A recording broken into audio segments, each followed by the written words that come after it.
विषय आपके सामने रखने जा रहा हूं, जिसकी चर्चा करने जा रहा हूं, उसमें हमें पता चलेगा कि परमात्मा बनने में क्या क्या बाधाएं आ जाती, हमारी स्थितियां, हमारा मन किधर कहां चला जाता है, कहां भटक जाता है, और फिर कैसे सम्मान क्यों चढ़े। भगवान कोई व्यक्ति, कोई साधक अगर इस अहंकार को जीत लेता तो इसका क्या फल होगा, उस आत्मा को, उस जीव को क्या लाभ होगा। मृदुता, कोमलता, कठोरता चली जाती, कठोर पत्थर होता है, मृदु पुष्प फूल हुआ करते। अब हम सोच सकते हैं हमें पत्थर होना है या हमें मुस्कुराता हुआ पुष्प होना है। अगर मुस्कुराना है तो हमें मृदुता चाहिए,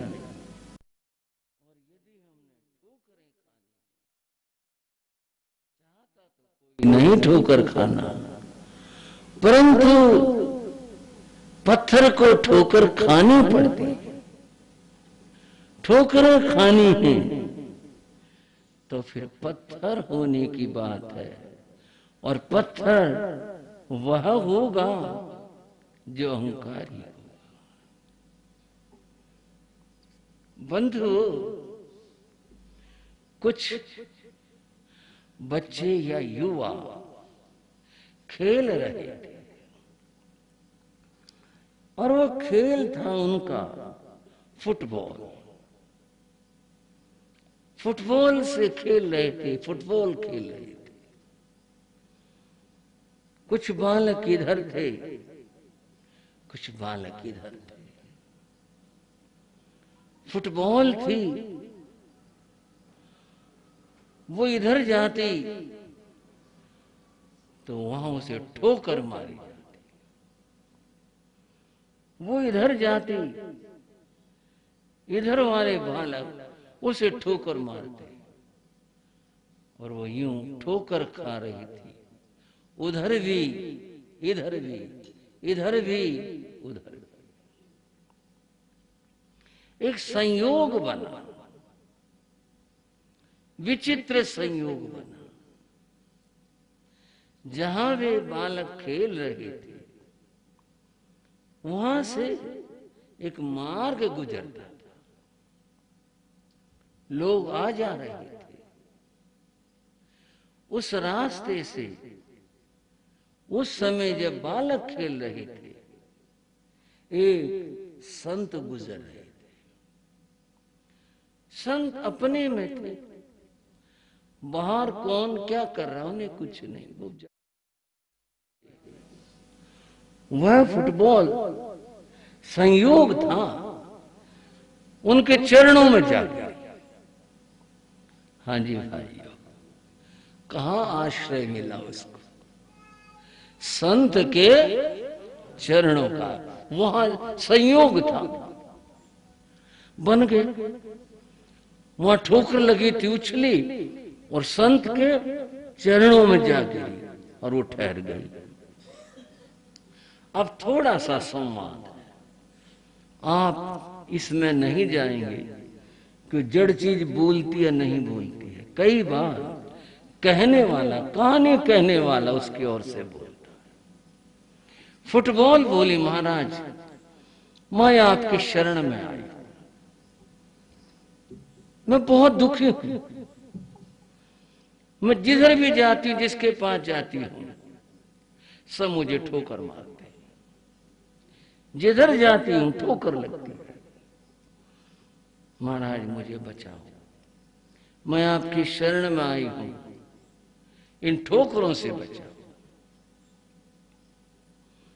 संत बोले उस फुटबॉल को, फुटबॉल तुमने ये सोचा कभी कि ये ठोकर क्यों लगती है? बोले मुझे नहीं पता। संत ने कहा तेरे अंदर अहंकार भरा है, अहंकार की हवा भरी है। वो अहंकार तेरे भीतर हवा के रूप में अहंकार है। अगर इसको तू छोड़ दे, फिर देखना कोई ठोकर नहीं मारेगा। कुछ ऐसा हुआ, कुछ ऐसा किया, जहां से वो बंधी हुई थी हवा रोकने का, वो खुल गया, खोल दिया गया, हवा निकल गई। बच्चे आए दौड़े फुटबॉल को लेने, देखा अरे इसकी हवा निकल गई, कुछ नहीं, उठाया फेंक और चल दिए, ठोकर खत्म हो गई। बंधुओं, ठोकर खत्म हो गई। भीतर से संत ने कहा अहंकार को निकाल दे।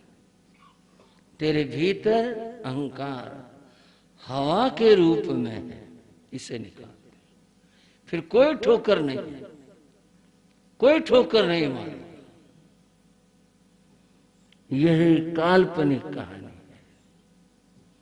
अगर हम जीव की बात करें, हम सब में अहंकार भरा है, अहंकार की हवा भरी है। हम सब अहंकारी हैं, अहंकार भरा हुआ है।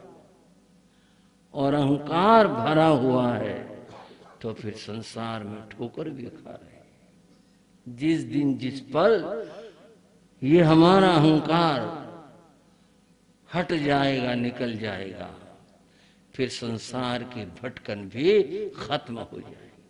उसी पल वही खत्म हो जाएगी जब अहंकार निकल जाएगा। इस अहंकार से आत्मा संसार के अंदर भटकने लग रही है। चर्चा मरीचि की चल रही थी। मरीचि ने दीक्षा ली, साधु हो गई। भगवान ने तो दीक्षा नहीं दी, ले ली, स्वयं से ले ली या कहीं किसी स्थविर से ले ली, मुनि हो गई, मरीचि मुनि हो गई। मरीचि मुनि हो गई। अब तो विचरण करते हैं, आते हैं, जाते हैं, भगवान के यहां भी जाते हैं, दर्शन करते हैं। जैसे साधु का आचार है, संयम आचार है, उसी के अनुसार अपनी चर्या चलाते हैं। एक बार गर्मी का मौसम आया, बहुत तेज गर्मी पड़ रही थी, लूएं चल रही थी। मरीचि कहीं जा रहे थे, प्यास लगी। साधु जीवन के 22 परिचय होते। बंधुओं, उन परिचयों में भूख, प्यास, गर्मी, सर्दी, ये सब है। 22 परिचय आप जानते हैं, पढ़ सकते हैं। भगवान ने उन परिचयों को जीतने का उपदेश दिया। भगवान ने कहा काले पवकं संकासे किसे धम्मणि संत आई। शरीर सूख कर कौवे की टांग जैसा सूखा सूखा हो जाए, तब भी साधु को दीन नहीं बनना है। अरे मुझे मैं बहुत भूखा हूं, मुझे 2 दिन हो गए, मुझे 1 दिन हो गए, तो मुझे खाना, ये दीनता है। साधु को दीन नहीं होना। मामला भूख का है, मामला प्यास का है। साधु को उस परिचय में दीन नहीं होना, उसको जीतना है, सहना है। मैं कुछ बात करने जा रहा हूं, अपनी ओर से नहीं कर रहा, जो कथा का वर्णन है वही करूंगा। और आप सब भाई बहनों से कहूंगा, जो जहां का वर्णन उसे वहीं रखना। आप इसको इधर उधर कहीं जोड़ करके नहीं देखेंगे, ना इसको कहीं और ले जाएंगे। बात यहाँ की और यहीं पर ही रखनी है। बंधुओं, प्यास का परिचय है, विकट होता है। एक अपनी बात बीच में कर, मेरी दीक्षा सन 1964 में हुई थी, 16 फरवरी तारीख दीक्षा हुई। उसके बाद गुरुदेव जी नगर में दीक्षा हुई थी, रोहतक पधारे। गर्मियों का मौसम आया। एक दिन ये प्यास का परिचय हो गया। रात को मैं सोया था, मेरी आंख खुली, मुझे बहुत प्यास लगी। अपनी बात बता रहा हूं, बहुत प्यास लगी। पूज्य गुरु महाराज योगीराज जी का पट्टा था, मैं थोड़ी दूर पर था और संत थे। उस प्यास के अंदर में टसकने लग गया। टसकना तो आप समझते हैं, ऐसे करना, मैं ऐसे हो गया, बहुत प्यास लग गई थी। गुरु महाराज, मेरे बाबा गुरुदेव योगीराज श्री राम जी लाल जी महाराज, उनकी आंख खुली, उन्होंने मुझे आवाज दी, बोले क्या बात है? मैंने कहा जी कुछ नहीं, कुछ नहीं। टसक क्यों रहा है? इधर आ, बात बता। मैं उनके पास आया, क्या बात है? सिर पर हाथ फेर, क्या बात? मैंने कहा जी प्यास लग गई, बहुत प्यास लगी। बोले अरे ये तो परीक्षा है, घबराना नहीं बिल्कुल भी, मन में जरा सा भी भाव नहीं लाना कि पानी मिल जाता पानी। मैंने कहा नहीं, ऐसे तो कोई बात नहीं।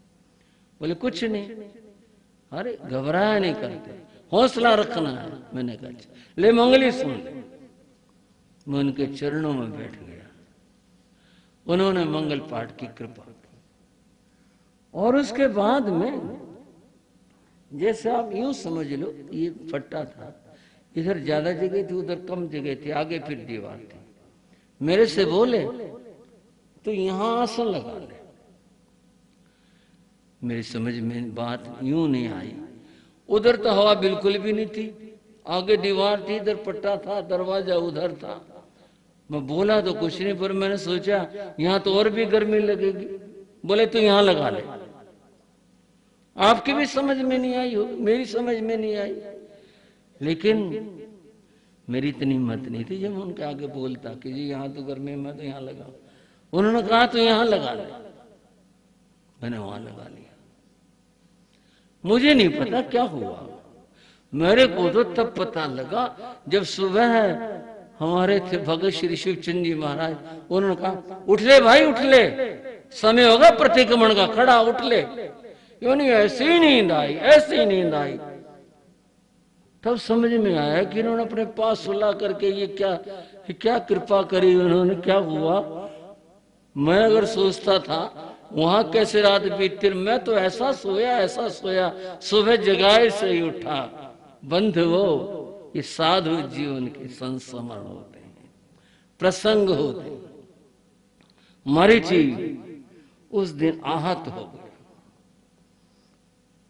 सामने तालाब था, बड़ा सुंदर जल था।